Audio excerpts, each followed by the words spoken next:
ladies and gentlemen, we are about to get started, so we can have everyone's attention, please. Thank you so much for coming out here tonight. Hope you all had a happy holidays so far. Of course, New Year's is coming up, so the holiday season is certainly not over at this point in time. But we're glad that you're spending this relatively cool, frigid night, December night, here with us at the Mabee Farm Historic Site. This is our Mabee Christmas Carol program. It's a new thing. We tried to do it last year, but of course, not a lot of things happened last year, so we had to put that one on ice and bring it back for this year. So we're really glad to be doing this all here with you guys. And kind of the point of this program is to just track back through the years, through the centuries even, and get back to some essential questions about how this holiday season has been celebrated historically. Because I've often wondered, back in 1705, when that historic house outside was built, how did they celebrate the holidays? Interesting, perhaps anticlimactically, the Dutch, of course the Mabees being of vaguely Dutch extraction, did not really celebrate Christmas all that much. It was just another day on the calendar for them. For them, the big days were December 6th, the Feast of St. Nicholas, and the New Year's Eve as well. Those were the two big days in their holiday season. Not too much then for the Mabees to be celebrating on Christmas, perhaps. But if we do track back the English portion of Schenectady's population, in Schenectady in 1705, Schenectady was an English colony. Had been for about 40 years at that point. And we do have a pretty rich tradition of English celebrations surrounding this particular time of year. I'm sure you're all familiar with the 12 days of Christmas, right? And well, we're going to talk about that. This is, I guess we're only about halfway through the 12 days of Christmas. It ends on Epiphany, of course. If you track back to even before the Christian calendar, any reference to Christianity took hold in England, you do see, even this time of year, celebrations surrounding the solstice. Because if you think back to a pre-modern, pre-industrial, and agrarian people whose whole lives tracked with the seasons and with the coming and going of the crops, you got to imagine that this time of year was particularly important for them, because the sun has reached its lowest point in the sky, and it will start to rise earlier and set later, day after day after day. This is a crucial time for these folks, and they had different ways to celebrate it. And we're going to start with one of those songs, which harken back to this earliest time.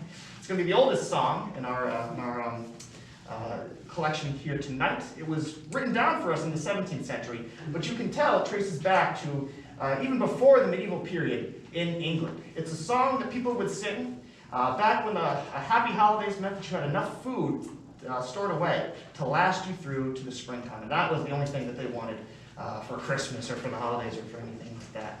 So this is going to be the Apple Tree Wassel, a 17th century English folk song. And our Mabee Farm sailors here are going to be accompanying me. We'll be doing this, of course, in B. So.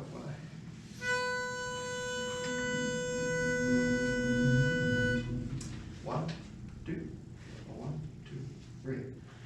O apple tree, we wassel thee, and hoping thou wilt bear. For the Lord doth know where we shall be till apples come next year. For to bear well and to bloom well, so merry let us be. Let every man take off his hat and shout to the old apple tree. Old apple tree, we wassel thee, and hoping thou wilt bear. Capfuls, capfuls, 3 bushel bags full, and we'll heap under the stairs.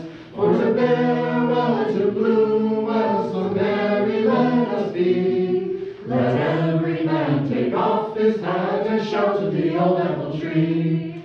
Old apple tree, we wassel thee, and hoping thou wilt bear. For the Lord doth know where we shall be till apples come next year. For to bear well and to bloom well, so merry let us be. Let every man take off his hat and shout to the old apple tree. Old apple tree, we wassel thee, and hoping thou wilt bear. Capfuls, capfuls, 3 bushel bags full, and a little heap under the stairs. For to bear well and to bloom well, so merry let us be. Let every man take off his hat and shout to the old apple tree. So, of course, that's just So of course that song would typically be accompanied with a sort of a ritual, a blessing ritual that you would put upon your apple orchards. And you can still see people performing this in the rural parts of England to this day. And of course the Mabees had apple orchards of their own, and even though they weren't technically of English extraction, I wonder if they wassailed or gave blessings to their own apples or to their own fields at this time of year to hopefully produce a better harvest the following year. It's hard to say. But as we enter into the medieval period again in England, this tradition of wassailing takes on an interesting transformation as the holiday or holy day of Christmas was celebrated in very much a similar way that you see across medieval Europe. These holy days, well, you have general trends emerge.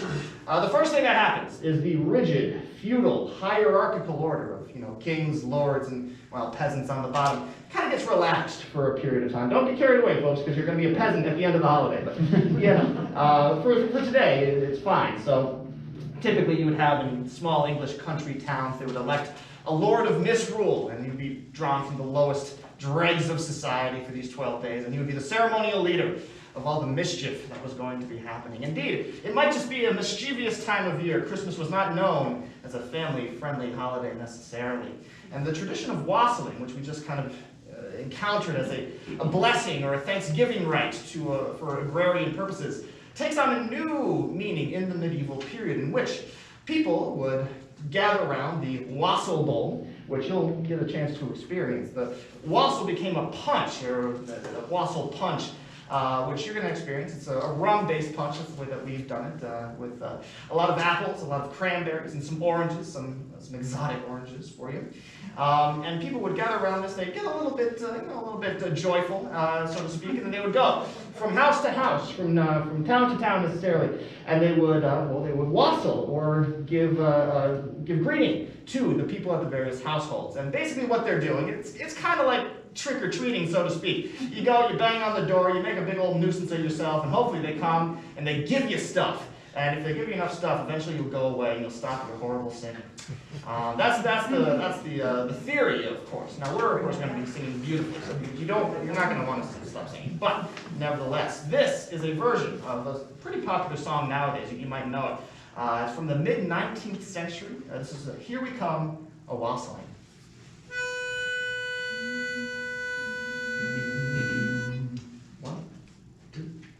One, two, three. Here we come a-wassailing among the leaves so green. Here we come a-wandering so fair to be seen. Love and joy come to you, and to you your wassail too. And God bless you and send you a happy new year. And God send you a happy new year. Our wassail cup is made of the rosemary tree, and so is your beer of the best barley. Love and joy come to you, and to you your wassail too. And God bless you and send you a happy new year. And God send you a happy new year. We are not daily beggars that beg from door to door, but we are neighbors' children whom you have seen before. Love and joy come to you, and to you your wassail too. And God bless you and send you a happy new year. And God send you a happy new year. Call up the butler of this house, put on his golden ring. Let him bring us up a glass of beer, and together we shall sing. Love and joy come to you, and to you your wassail too. And God bless you and send you a happy new year. And God send you a happy new year. We have got a little purse of stretching leather skin. We want a little of your coin to line it well within. Love and joy come to you, and to you your wassail too. And God bless you and send you a happy new year. And God send you a happy new year. Bring us out a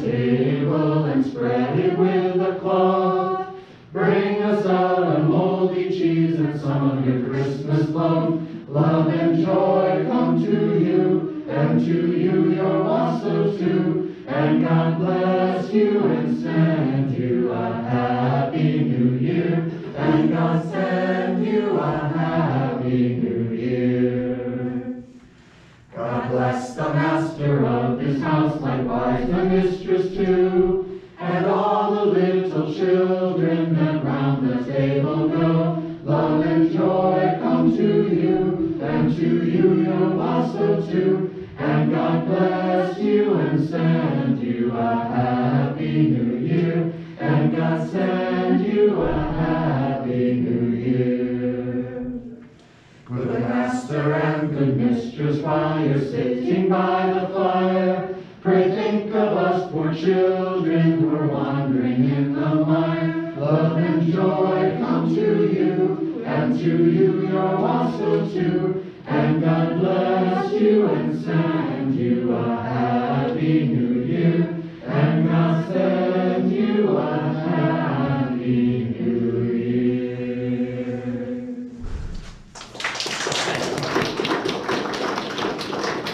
Yeah, I don't have any good moldy cheeses or Christmas loaves. Yeah, I said I was going to look up what a Christmas loaf is, and I didn't do it. I'm sorry. That's your homework. Find out what a Christmas loaf is and come back to this. Probably a fruitcake. Sounds like, yeah, that would be reasonable. Yes, so again, through this medieval period, as I said, the feudal hierarchy gets sort of upended for a few days around these 12 days of Christmas. And our next song is going to reflect that, of course, whereas traditionally the lower classes are serving the upper classes. You do have the upper classes more or less obliged, not legally required, to be of good Christian spirit and to give to those who are beneath them on the social hierarchy. And we do have a song for that as well, a song that relates to a 9th century Bohemian king from Czechoslovakia, or become the Czech Republic. A certain historical figure, but the song that we're going to be singing dates to a much later period, dates to 1853. You'll probably know this one once we start singing it. And it's the story of a righteous, good king who sees a struggling peasant on one cold, wintry night. And he decides that he's going to do something to help, but of course, he drags his poor little page boy along to help him go along. So, on one wintry night, this is the story as it goes. Good King Wenceslas is the song.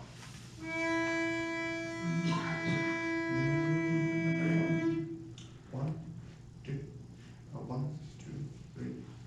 Good King Wenceslas looked out on the feast of Stephen, when the snow lay round about, deep and crisp and even. Brightly shone the moon that night, though the frost was cruel, when a poor man came in sight, gathering winter fuel. Hither, page, and stand by me, if thou know'st it telling, yonder peasant, who is he, where and what his dwelling? Saw he lives a goodly hence, underneath the mountain, right against the forest fence, by St. Agnes fountain. Bring me flesh and bring me wine, bring me pine logs hither, thou and I shall see him dine, when we bear them thither. Page and monarch, forth they went together, through the rude winds wild lament, and the bitter weather. Silent night is darker now, and the winds blow stronger, fails my heart, I know not how, I can go no longer. Mark my footsteps, good my page, tread thou in them boldly, thou shalt find the winter's rage, freeze thy blood less coldly. In his master's step he trod, where the snow lay dinted, heat was in the very sod, which the saint had printed. Therefore, Christian men, be sure, wealth or rank possessing, ye who now will bless the poor, show yourselves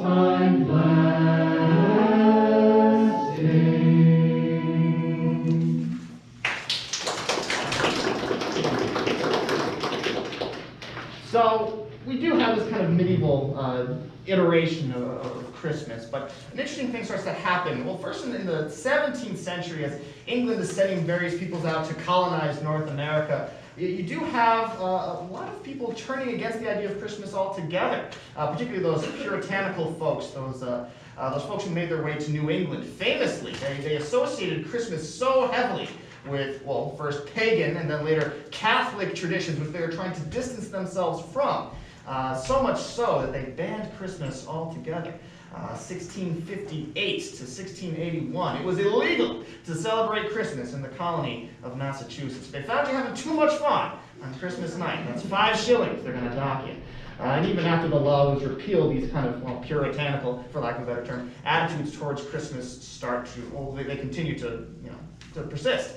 However, we do have a bit of a transformation taking place in the latter part of the 18th into the early part of the 19th century, where the more religious message of Christmas is brought more to the fore. And it takes a lot of work to make this happen. And it takes a whole new bout of hymns or songs to kind of recenter people's attitudes on what Christmas ought to be. So the next selection of songs we're going to sing, I'm going to not talk between each and every one. They all kind of follow the same general kind of theme, right? It's centering again on the birth of Jesus Christ as this religious figure and what that would mean to these people in the late 18th and early 19th century. So we're going to sing a couple songs here for you, all dating to this general time period. We're going to start with the one that you probably know, God Rest Ye Merry Gentlemen.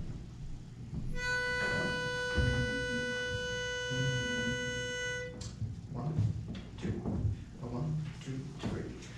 God rest ye merry gentlemen, let nothing you dismay. Remember Christ our Savior was born on Christmas Day, to save us all from Satan's power when we were gone astray. Oh, tidings of comfort and joy, comfort and joy. Oh, tidings of comfort and joy.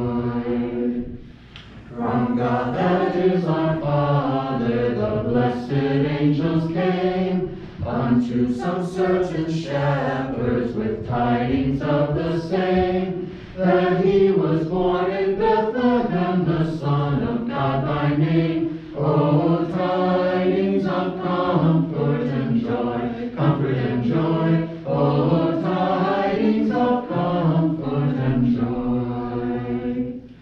Now when they came to Bethlehem, where our sweet Savior lay, they found him in a manger where oxen feed on hay. The Blessed Virgin kneeling down unto the Lord did pray. Oh, tidings of comfort and joy, comfort and joy. Oh, tidings of comfort and joy. With sudden joy and gladness the shepherds were beguiled to see the babe of Israel before his mother mild. Oh, then with joy and cheerfulness rejoice each mother's child. Oh, tidings of comfort and joy, comfort and joy. Oh, tidings of comfort and joy. Now to the Lord sing praises, all you within this place. Like we true loving brethren, each other to embrace. The merry time of Christmas is coming on apace. Oh, tidings of comfort and joy, comfort and joy. Oh, tidings of comfort and joy.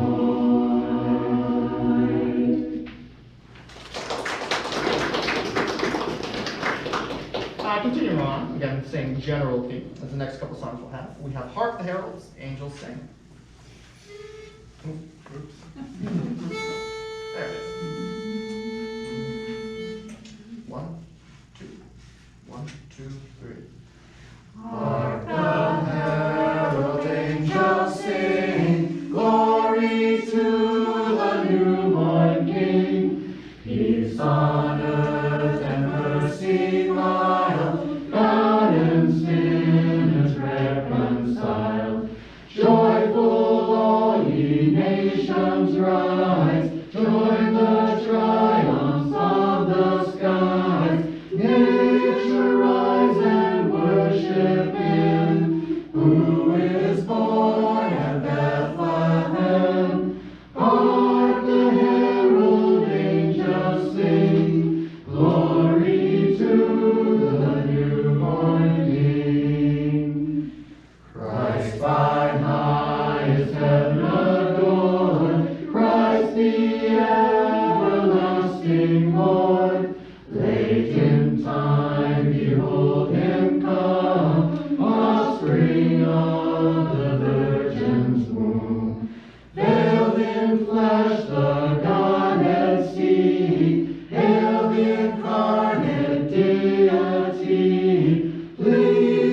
tonight. Perhaps a little bit more of an obscure song, but a very lovely tune indeed. This is by Thomas Wright, 1847, in case you're wondering.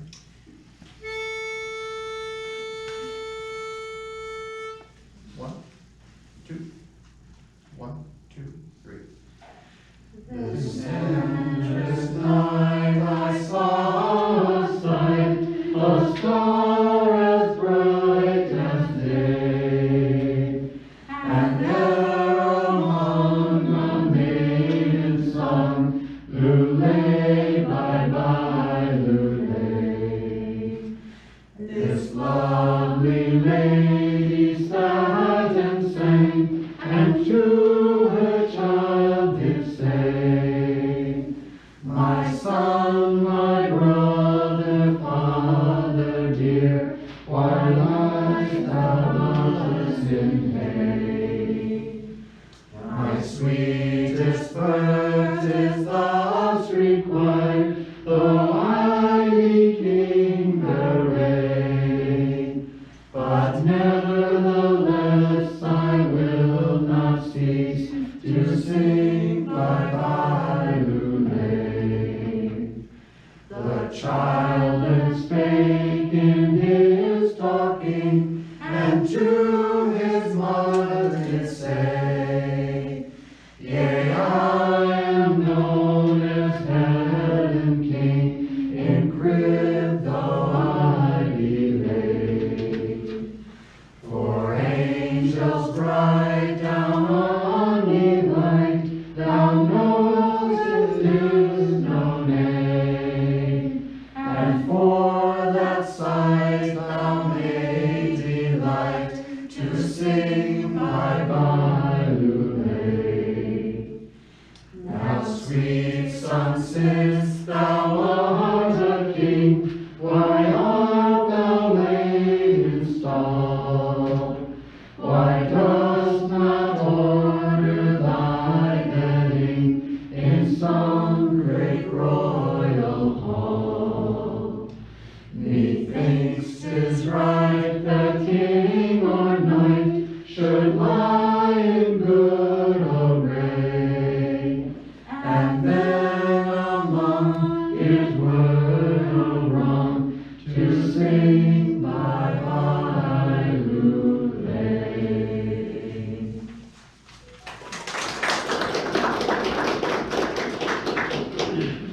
All right, continuing on with O Come, All Ye Faithful. This one from Murray Sendall in 1852.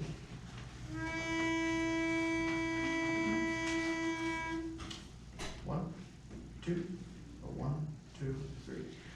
O come, all ye faithful, joyful and triumphant. O come ye to Bethlehem. Come and behold him, born the King of angels. O come, let us adore him. O come, let us adore him. O come, let us adore him, Christ the Lord. Sing, choirs of angels, sing in exaltation. Sing, all ye citizens of heaven above. Glory to God, glory in the highest. O come, let us adore him. O come, let us adore him. O come, let us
songs. We will kind of do Silent Night, another popular tune.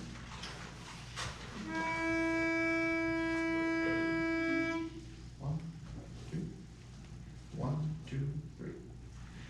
Silent night, holy night, all is calm, all is bright, round yon virgin mother and child. Holy infant, so tender and mild, sleep in heavenly peace, sleep in heavenly peace.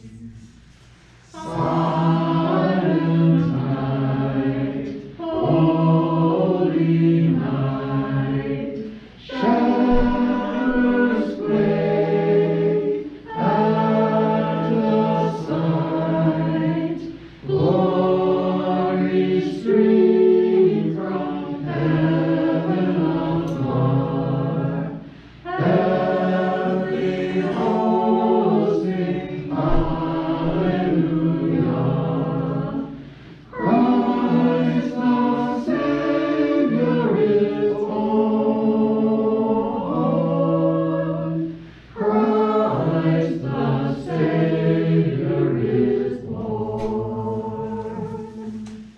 Silent night, holy night, Son of God, love's pure light, radiant beams from thy holy face, with the dawn of redeeming grace.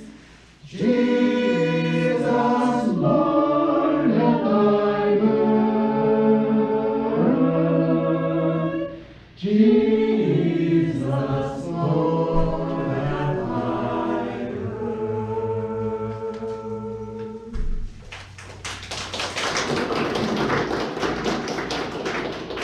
All right. So, again, we have in the early 19th century, especially here in New York, a pretty interesting transformation take place, where this holiday of Christmas, which in generations gone by was this kind of sordid and mischievous time where the Lord of Misrule reigned, and you had to give alms to your neighbors so they would go away and they would stop touching your Christmas loaf and all that good stuff.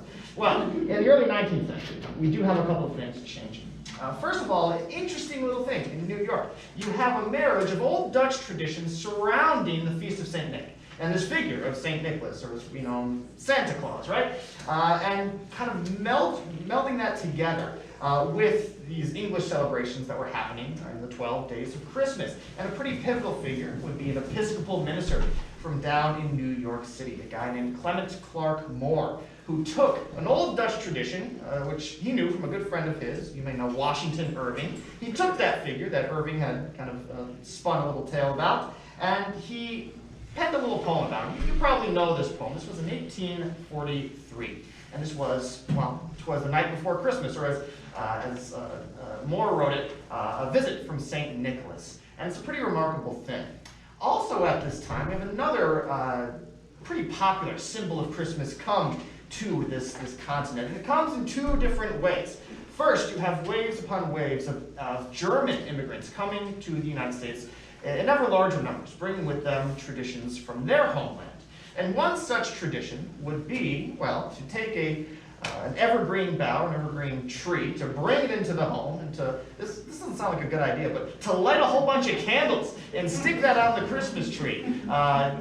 It sounded like a good idea to them. Apparently Martin Luther did this back in the 16th century, and since he was a pretty influential guy, people just kept on putting these fire hazards in their house. I digress.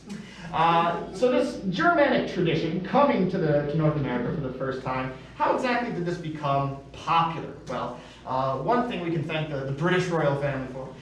Queen Victoria, her mother was a German expatriate, and her hubby, her husband, Prince Albert, was also a German gentleman. So she grew up with this tradition. She had it with her husband there, and there's this very famous lithograph from this time period in which you see Queen Victoria, the prince, and all their royal little children gathered around a Christmas tree, or as the prince may have put it, the Tannenbaum. And this symbol became a pretty remarkable and influential one. It re-grounded this holiday in the home with the family, bringing that kind of light and that warmth that we might associate with the holiday season here and now. And so our next song is going to kind of pay homage to that.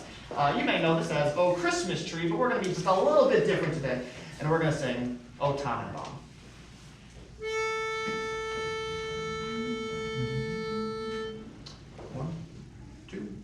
One, two, three.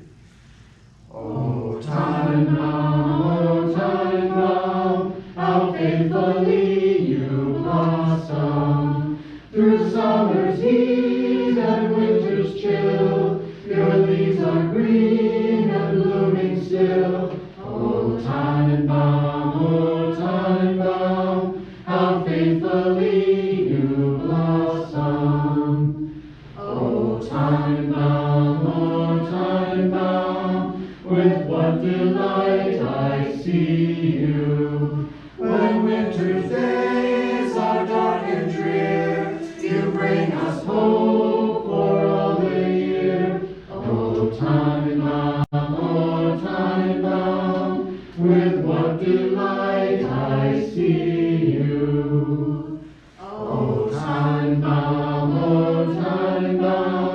you bear a joyful message, that faith and hope shall ever bloom, to bring us light in winter's gloom. O Tannenbaum, you bear a joyful message.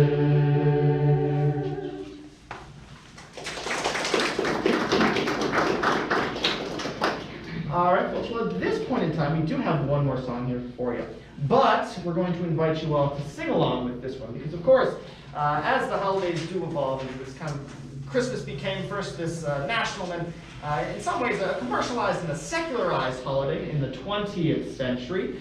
It is important to remember that the spirit of the season, the essence of what makes this time of year so special to us all, it's not any one particular religious message, but the kind of the joy and the cheer and the camaraderie that we can bring to each other at this point in time. And while there's no one particular song that monopolizes that message, I do think this next one that we have here for you kind of captures that spirit pretty well. Now, we did pass out lyric sheets if you guys are interested in joining us. You don't technically have to, but we'll invite you to do so. This is going to be "We Wish You a Merry Christmas," a traditional English Christmas choir. This particular arrangement comes from Arthur Worrell, if you're wondering, 1909. It's our most modern song that we're gonna end off here with tonight.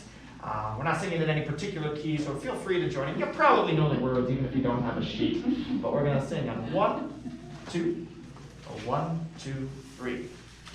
We wish you a Merry Christmas, we wish you a Merry Christmas, we wish you a Merry Christmas and a Happy New Year. Good tidings we bring to you and your kin. We wish you a Merry Christmas and a Happy New Year. Oh, bring us some figgy pudding, oh, bring us some figgy pudding, oh, bring us some figgy pudding and bring it right here. Good tidings we bring to you and your kin. We wish you a Merry Christmas and a Happy New Year. We won't go until we get some, we won't go until we get some, we won't go until we get some, so bring it right here. Good tidings we bring to you and your kin. We wish you a Merry Christmas and a Happy New Year. We all like our figgy pudding. We all like our figgy pudding. We all like our figgy pudding. With all its good cheers, good tidings we bring to you and your kin. We wish you a Merry Christmas and a Happy New Year. We wish you a Merry Christmas. We wish you a Merry Christmas. We wish you a Merry Christmas and a Happy New Year.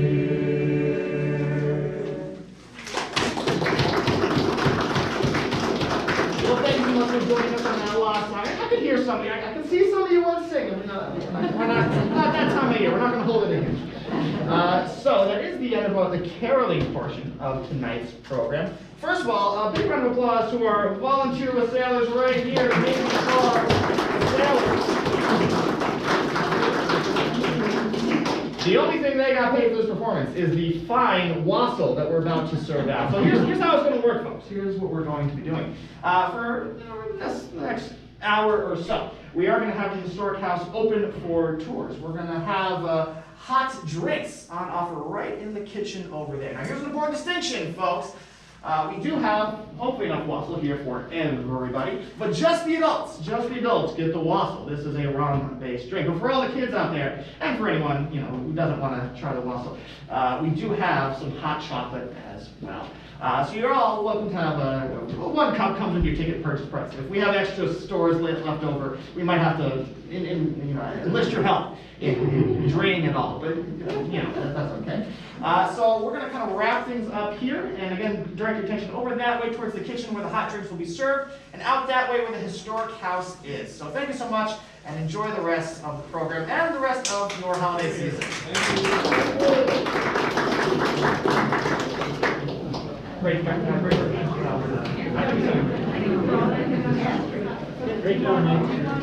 the timing worked out. Should we do this for next year?